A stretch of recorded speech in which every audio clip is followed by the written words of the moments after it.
Here we go. So hello, everybody, once again, for coming in, for joining. For everybody who just jumped in, we will record the session, as you might have heard. And for your questions, please take the chat pin and put down the questions you might have. Our session today, our HubSpot user group Cologne today is all about a tool, a new tool we are also partnered up with. It's called Supert, and Chris, who will guide you through the tool in a minute, is our guest today. That's why we have our HubSpot user group in English today. So, a little very brief little intro about ourselves. I'm Sebastian, CEO of Made to Grow. Zach, my colleague, is also here, who is joining us, and will hopefully answer your questions as you might have them. We are 4 people now. Our newest member is Jugdeep, who joined us 10 days ago, very experienced HubSpot marketing automation expert. And yeah, that's our little brief intro. If you have any questions, feel free to reach out over LinkedIn, via our website, whatsoever. So our agenda for today is onboarding new sales reps or onboarding remotely. How does that work? What are the tricks behind it? And I would like to share a few stats, very interesting stats, in a minute with you. Then we head over to Chris of Supert, and he shows us what Supert can do for new sales reps and the managers, and how to do less friction in user adoption with HubSpot. And after that, we should have enough time for you guys if you have any questions. So let's jump over to some stats which I found across the internet, which I found pretty interesting. So first question is, what do remote workers say? And I found one pretty interesting stat at Statista. The visual, the graph is in German, but the basic takeaway is that over 50% say that virtual onboarding works as least as well as one-on-one onboardings, which I find pretty interesting, because I think from the perspective of ourselves, of those who work as remote workers, it's definitely something we don't want to be taken away after Corona and everything else. So remote work, home office is definitely something we appreciate. The reasons are well known, but the other part, obviously, is also what do managers say? What's their point of view behind it? And it's very interesting, I think. Another graph of Statista, because over 75% of management say that onboarding remote workers is at least a little harder, if not a lot harder. So they feel definitely that there's a lot of work on their desk, and they have to keep up with remote workers and make sure that they are onboarded correctly, well, and not dissatisfied or whatsoever. And another one, which I also find very interesting, from Harvard Business Review, is that 38% of managers agree that the performance of remote workers is usually lower than that of people who work in an office setting, which I find also pretty interesting, because it follows a couple of quite interesting and up-to-date discussions of bigger companies telling their workers, their employees, to come back to the offices, which obviously is not that easy, and maybe also not that necessary. So let me hand over to you, Chris. I will make it as it is. Chris, you are part of our HubSpot user group Cologne today, because you are sitting in London, I think, or somewhere in the UK, right? I am, yes, I am in the UK. Thank you so much for having me. I'm actually in the southwest of the UK, in a little nice part of the country called Devon. I'm down here. Nice. But yes, about 3 hours west of London. Good morning, everyone. It's lovely to be here. Thank you so much for having me. A little bit about me. So I'm an account executive and a content creator at Supert. We will get to Supert. Some fun facts. I was actually born in Mönchengladbach. I spent the first 5 years of my life in Germany, but I speak no German. So I appreciate you letting me do this in English. Otherwise, it would be a very short session. Yeah, as Sebastian said, we're going to focus the day today on helping to drive adoption, specifically for when working with remote reps. This isn't going to apply solely for remote reps. It is also just going to apply for just general CRM adoption. But we will talk specifically within the framing of adoption and support and training and what that looks like. Because we're a small group, this is really beneficial because I think hopefully we can make sure that this is really valuable for those of you who've joined. I would just love to get an understanding to make sure we can keep this really relevant. Would you mind everybody just popping into the chat where you sit within your organization? Are you a sales leader? Are you perhaps a sales rep, or are you perhaps working more on the operations side? So just be helpful for me to understand just who we've got, and then I can maybe we've got a mix, and that's also okay. Just be helpful just to understand, because I can probably frame things in a way that's maybe going to be most helpful for you. So I'll give you a minute or so just to pop in the chat, like sales or sales leader or operations.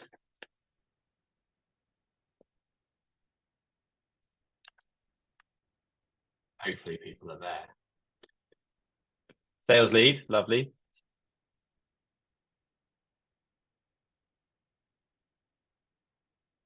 CSM, okay, thank you. Definitely talk around that. Perhaps the others have gone for a coffee. CSM as well, okay, interesting. Sales lead, okay, fab. Okay, so a couple of CSMs. Okay, so we can talk to that specifically around, and I'd like to dig more into that because it'd be interesting to know if you're working with, you're building stuff for teams and helping adoption for your customers as well. So that would be interesting to understand a little bit more. So perhaps those CSMs, Jan and Kai, it'd be helpful. Just while I get started with a bit of an overview of Supered, we'd love you just to put in a little bit, just a note in what you particularly perhaps find difficult when it comes to either remote works or working with clients remotely, or ultimately what you would aim to get out of this. I'm going to frame it along the context of like sales reps and onboarding sales reps, because specifically Supered is designed as a tool for client and customer onboarding, but also for sales adoption. So I was going to focus heavily on that, but I would like to make sure it's super valuable for you as well. So any extra context you can give me on what you'd like to get from today, that would be really helpful. Wonderful. Okay, right. I am going to share my screen and talk a little bit around remote work. Let me find my screen. Is this the one? This is the one. So you should be able to see my screen now, hopefully. Wonderful. Okay, so let's talk about remote work. Challenge with remote work is often, and I've remote onboarded into 2 organizations now, and it was really hard. I found myself taking on a new sales position at the start of COVID. I had never seen HubSpot before, and I had to learn everything about HubSpot entirely remotely. And that was really tough. It involved lots of conversations, lots of constant slacking of internal people, and I found it very difficult to know whether the things I was doing was correct. And it was often making lots of mistakes and seeking forgiveness rather than permission, just to be able to get the day done. And that's okay, but it is tough, and it does create a lot of friction, particularly around making sure processes are adopted correctly, particularly around making sure that you're adopting best practices and ensuring that sales reps are adopting best practices and being successful, delivering training to people, whether you do that in a Zoom environment or whether you provide documentation. And that would also be helpful to add into the chat as well. Anybody, you have what types of documentation you currently use for training and onboarding. That would be particularly helpful in how you deliver that kind of documentation of what you have. For me, it was a bunch of PDFs, there was some videos, but it's very difficult to know kind of when and where that is. Help with. Next part, training is hard sometimes to follow. It's unclear. It can be quite time consuming. You've got to go somewhere to learn how to do it. And then actually you need the training to actually exist in the thing that you're trying to train. So I'm going to show you how Supered will allow you to be able to create walkthrough step-by-step guides and then use those guides to actually show you in the flow of work and where people need to click. Last bit, sales enablement. How do we ensure that our teams or our customers have access to the right information at the right time where they need it? So I'll show how Supered will allow you to embed documentation natively into where they are. And the last little piece, which I don't want to spend too much time on, but one key thing and one of our first products that we brought to market at Supered is the ability to be able to replicate content that you have built in HubSpot and duplicate it to additional portals.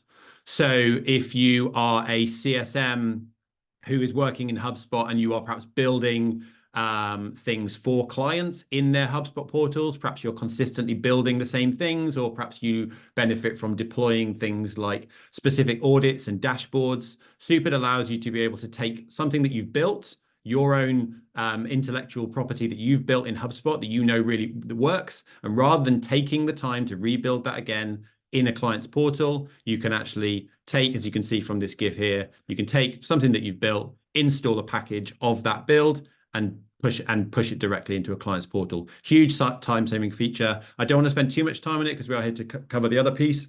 But if you have questions on it, please do let me know. So let's show how it would all work. I'm in HubSpot. As I said, Supered is a delivery operating platform. It lives everywhere. We deliver that via a Chrome extension, which is fully white label. I will show you here in this example, but this is Supered. So it lives everywhere you are, whatever tab you are in, it will live there. And again, this is all about being able to access the documentation and information that your teams, your clients, anybody that you work with needs, fully searchable. So I can search for a specific word, workflow. It will find all documentation around that. I can search for how to make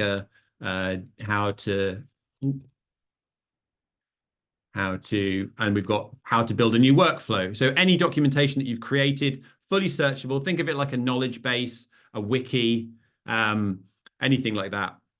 It all lives natively here. Next piece, we take this documentation and we embed it into the flow of work. So where this becomes particularly valuable is when if you are onboarding let me get my dog.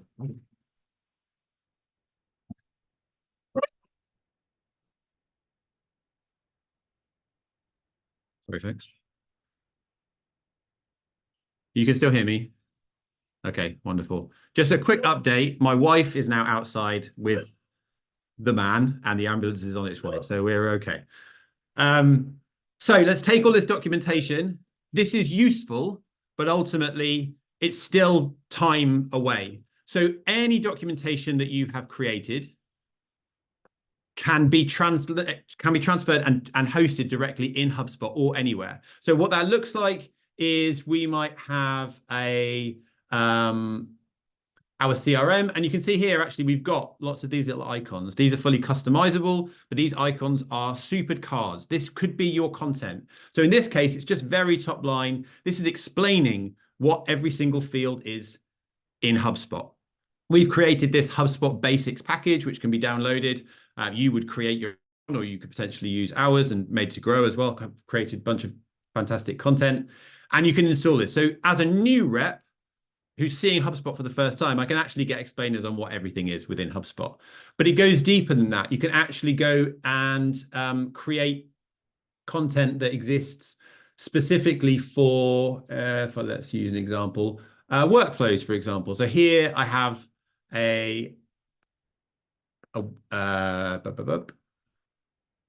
workflows. I can click on a card and it will access it. Oh, here we go. There we go. So I can click on a card, and actually this card is rich text. I've actually added a video in here that's explaining something that's been done. So it might be, as a sales rep or a CSM, you might have a specific dashboard, and you want to actually explain what that dashboard does, why it's important. You can embed, it's part of the demo sales pipeline, or video content. You could embed a table. You could embed a PDF, and all of that information can be stored natively in the flow of work. Time away from that flow of work is bad. So this allows you to be able to help to self-serve and see everything that they need to access without the need for those extra Slack messages. Let's talk about inconsistencies in process. The problem with training, you train people, you explain the best way of people to do stuff. Let's talk about it in the sales context, is you show somebody what needs to happen before they bring their deals to a pipeline review, but they come to a pipeline review and everything's not been updated. So you end up spending unnecessary time trying to actually get deals into the correct state of play before you can actually discuss what needs to happen next with them. In this case, I've created a couple of process rules. That's what we call them, process rules, which is effectively logic in the back end of HubSpot that allows you to trigger, it's a little bit like deal tags, if you've come across deal tags, allows you to trigger warnings. So in this case, I've got a deal which I've created, but the close date has actually passed. It's actually May. So I'm coming to a deal review perhaps as a rep, and I've actually not updated my deal in a while, and it requires someone to remind me, oh, actually, you need to make sure this is all up to date. In this case, also, I haven't got any contacts associated to this deal. So there's lots of things that are wrong with the deal. So if I'm a rep and I don't understand why actually it's important to have 3 contacts, I can go and click on more info, and actually I've got a Supered card embedded in this process rule that tells me the importance of multi-threading, why it's important to have more than 3 contacts on a deal over 10K. In this case, I've got a YouTube video, but you might actually have a clip from a call or a clip from your training to be able to get them to go back to what they learned about why multi-threading is important, or anything around the processes that you are trying to enforce.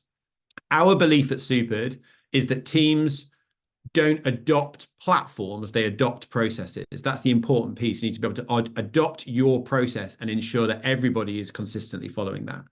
So in this case, I've got the close date. I'm a sales rep. I want to make sure that my deal is all up to scratch. So actually, I'm going to now change this. Yeah, it's absolutely not going to close in March, but it might close at the end of June. So I've done that. That's now disappeared. So as a rep, I have the ability to make sure that all of my deals are up to scratch. Process rules work across multiple objects. So this is just an example for a sales pipeline, but we use process rules within Supered as a customer success organization to assess risk of churn. So for example, we have a process rule built into our HubSpot instance that establishes when the last contact was made with a customer, when they were last actively utilizing Supered, what rate we gave. We have like a ranking of like 1 to 10 of how engaged they are with the platform. So if they are a ranking of 5, then that's a high risk and they might not have had a recent conversation. Is there a next meeting booked with them? All of this sort of stuff allows us at Supered to be able to establish risk of churn. And at Supered, we don't have commitment periods. We have month-to-month rolling contracts. So churn is a huge concern for us all the time. We can't just wait until their renewal in a year's time. So any questions around any of that, happy to answer them. I'm going to rifle through. Let's talk about the training piece. So I've talked a little bit, probably kind of covered this a little bit around that enablement piece. But what I would like to show you is step-by-step guides, because often video is used, but we have created a feature within Supered called Maps. And the problem that people find with training is that you can show someone how to do something once, but then how do they remember? Or do you use screenshots, or how do you do it? So Maps is an easy way to be able to create step-by-step guides. I'll show you an example of it. In fact, I can do one really quick. You go to Supered, go to Maps, and in this case, I'm going to show this person how to create a new contact. So I'm going to go to add. I can actually close this down. I can add a person. I can click next, and I can click save. And at the bottom here, it's got a little 6. It's recorded 6 clicks. And this has now saved this walkthrough of how to add a contact to a deal. Fantastically, that is helpful. I'm going to call that add a contact to a deal. Great. So I've created that map. Where it gets really exciting is, yes, you can share this, and this is a PDF that someone can follow through. I can click through here and I can view all of the different stages. But now actually I can click Guide Me. And what Guide Me allows me to do is actually highlight on HubSpot exactly where they need to click. So I'm not training somebody outside and hoping that they do it correctly. I'm actually going to click on the specific areas, and this way I can't basically get it wrong. So I'll show you an example of if I were to, here we go. If I were to add a contact, create a deal. So here I go to create a deal. I'm going to say guide me. And I'm going to click on my first step. That's actually going to take me to the first bit that I need to do to be able to create the deal. And you can see here it's saying, right, take me here,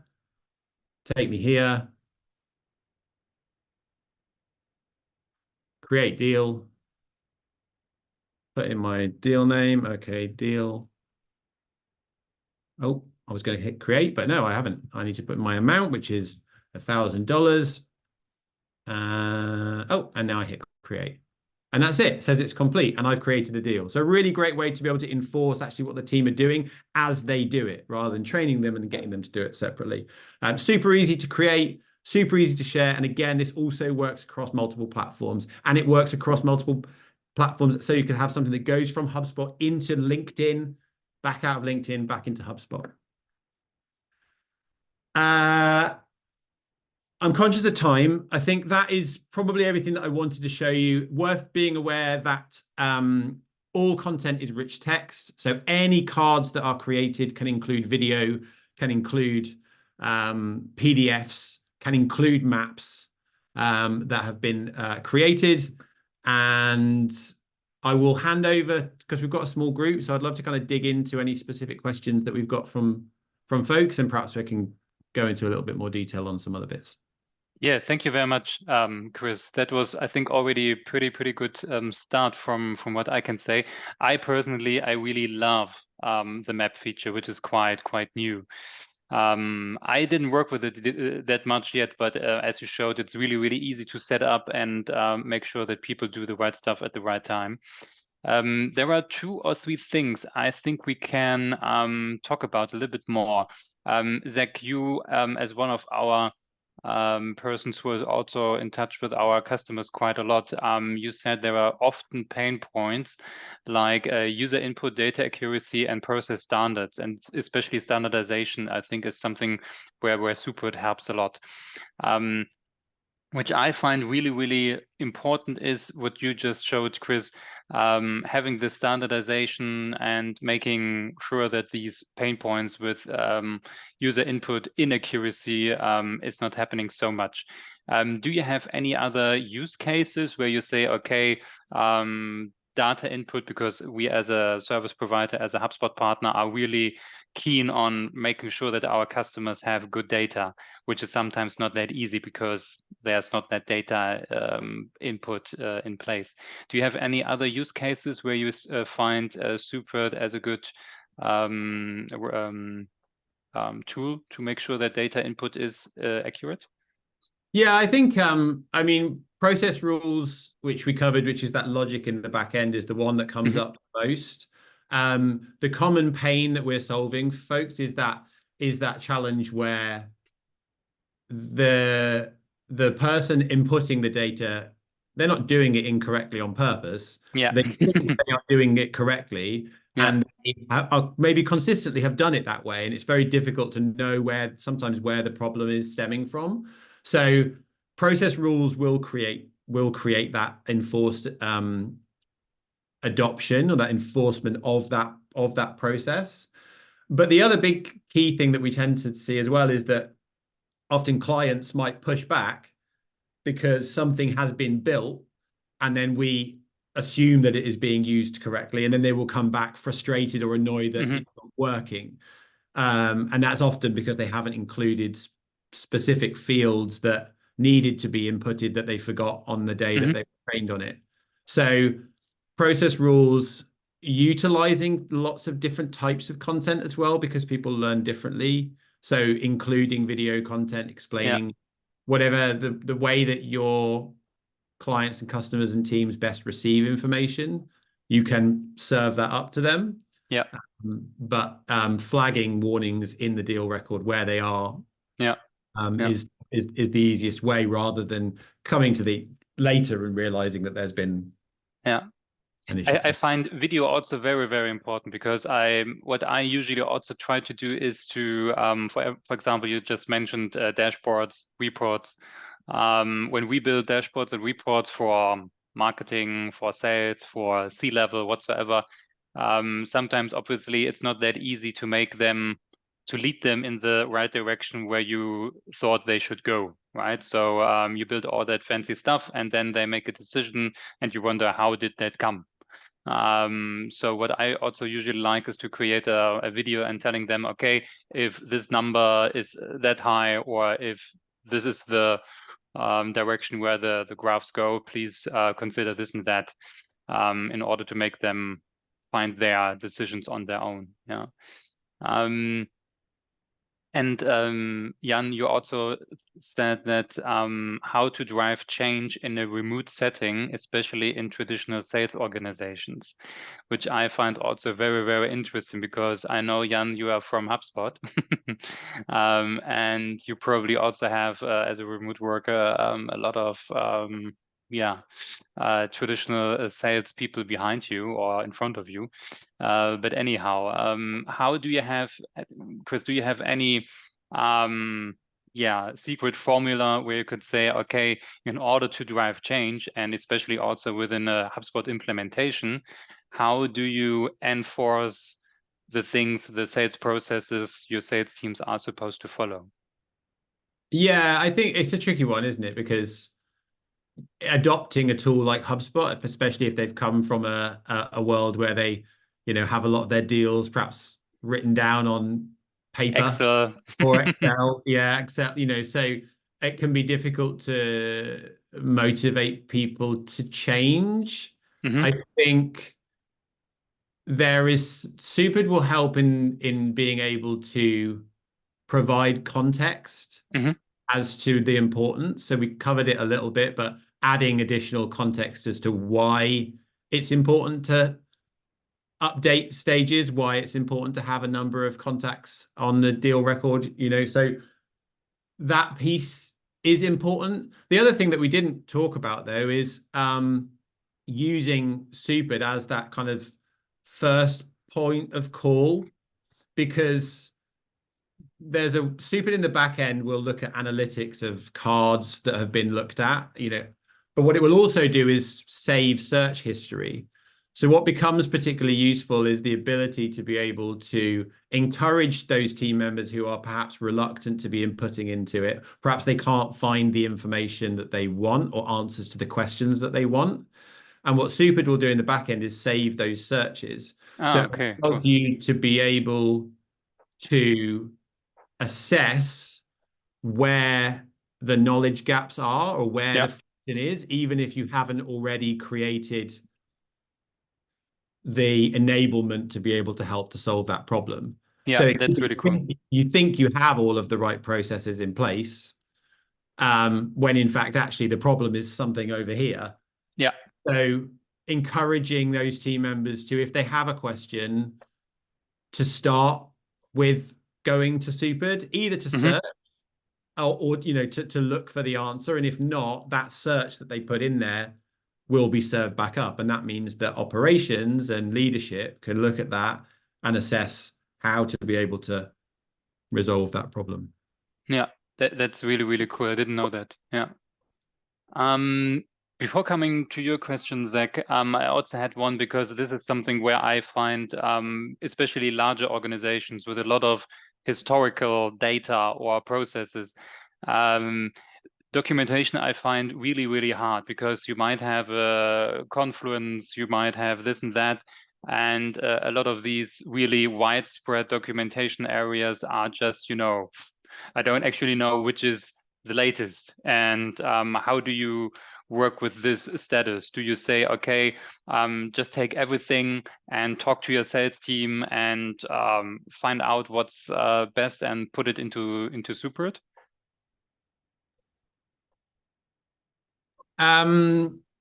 Like a starting point? Yeah. Yeah, it's that's probably the first, that's the first obstacle with any organization, because it's transformation. And it can be quite large transformation, right? It can be taking the existing documentation and just creating cards and duplicating, but where do you start? And in our onboarding process, we tend to focus on one thing that will drive an immediate behavior change. So every business will know what that would be, what that primary thing would be. It could be the first, the first initial problem, or it could be where they know they've got to build something new in HubSpot, or a new process, or a new platform that they're looking to help to adopt. And starting there, because I think, the process of uplifting everything that you have and just immediately trying to just take everything and put it straight in Superit can feel overwhelming. So we advocate for, actually, our onboarding is actually client or specific problem based, rather than like speculatively, like, where's all your documentation? Okay, great, let's dump it all here, because actually some of it might be outdated, some of it might not. You might want to recreate some of it in a different format. So you focus on a problem set or a behavior that you want to change, and build from there. Okay. Yeah, I also like that a little bit better, because of what you just said. So then, Zach, you just typed in something into the chat. Another common pain point: using other tools like Salesforce or GoToWebinar with HubSpot and needing some documentation there to make sure processes are correct. Since this browser-based Superit sidekick can be connected with other URLs, and documentation for those other tools can be there, correct? Yeah, I think that's also what you mentioned with LinkedIn, right? Yeah, it's browser based. I don't have the technical knowledge to know exactly how we build it, but it effectively works on the HTML. It builds, it creates some coding that overlays over the top. So it's very it doesn't access any customer information or customer data, and it allows you to be able to just augment the platforms that you are already using. So yes, it works everywhere. You can switch off certain places because you might not want it to trigger in certain places, but yeah, overlays absolutely everywhere. And that's I go back to that point I mentioned about how teams don't adopt platforms, they adopt processes. And the pain point that sales reps often feel is that the CRM is not a tool for them. The CRM is a tool for leadership to be able to understand what's going on in the business, and it just creates friction. So having that documentation where they are working at least means there's less things for them to try and look for, and it creates less friction in knowing. I've experienced this. I used to work for an organization where we had an Atlassian wiki, and we also had a bunch of internal video documentation. So I knew we had the answer, I just never knew where to go. And especially if you're working across platforms, maybe you are working across Salesforce and HubSpot. So where do you go? So just Superit allows you to be able to have that central documentation. And again, it's white labeled. So actually any business could just use it as their own app. Everything goes through their own app, and it just overlays over the top of every platform that they're using. So you're entirely focused on the process rather than the tech stack that's involved in delivering that process. Yeah, right. Maybe just before we leave each other, I just wanted to quickly show also the one new sales rep onboarding we had in mind. So what you see now is our testing portal, and with Supert in the sidekick opened up, you can find this little text document over here, which tells you, okay, this is your 100-day high-level goal, month 1, 1, 2, 3, and so forth. And what is actually already there is also everything you might need to do in the very, very early beginning, be it software check, be it email signature, LinkedIn update, whatsoever. So this is something we can definitely build up for you guys out there. If you have an idea on how that might look like for you, please feel free to reach out and we can set it up for you, and you can use it with your new sales reps for hopefully the best onboarding they can have and make a lot of money for you guys out there. So if you have any questions after that, feel free to reach out whenever you have the idea to use Supert or have any questions according to Make You Grow. And obviously, yes, thank you, Zach. This is also available in German, obviously. So for anybody who would like to have that in German. Alrighty, Chris, thank you very much. I hope your painter outside is not so bad and well, and everything goes fine for him. Very, I don't want to say the word entertaining, but unusual HubSpot user group. Anyhow, thank you so much for your time, and yeah, good luck for the painter outside. Yeah, he's fine. Thanks so much, folks. Yeah, wonderful to be a part. He's absolutely fine, and yeah, seemingly. Okay, good to know. Quite the drama. Yeah. Time. Thank you for the the odd obstacle. I hope it was valuable for everybody. I bet. And yeah, here to help. Thank you very much. Thank you guys out there, and take care and see you soon. Bye-bye.